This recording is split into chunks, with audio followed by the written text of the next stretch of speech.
de campagne, on pense automatiquement à la nature, la tranquillité, aux espaces verts. Mais si vous avez déjà eu l'occasion d'aller vous promener dans différentes régions, ici en Belgique, en Wallonie ou même dans d'autres pays, vous avez sûrement pu constater que les milieux ruraux étaient parfois bien différents d'un endroit à l'autre.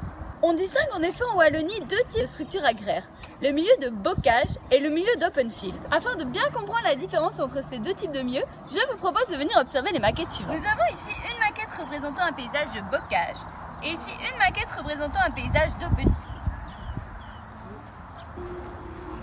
On peut voir sur cette première maquette que le paysage de bocage se caractérise principalement par la dominance de prairies et parfois aussi certains vergers dans le paysage. Ces différentes prairies ont la particularité d'être délimitées par des haies. C'est pour ça qu'on dira que le paysage de bocage est un paysage fermé.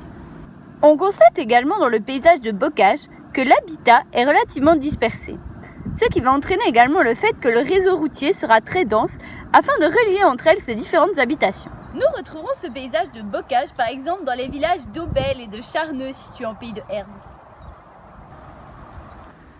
À l'inverse du paysage de bocage, l'open field se caractérise principalement par la dominance dans le paysage de champs qui ne sont pas délimités par des haies. Open field étant un terme anglais qui signifie champ ouvert. Une autre caractéristique de l'open field est le regroupement de l'habitat sous forme de ce qu'on appelle une auréole villageoise. L'habitat étant regroupé, le réseau routier sera donc, contrairement au paysage de bocage, relativement peu dense. Nous retrouvons ce type de paysage notamment dans les villages de Tarsienne et de Somzé,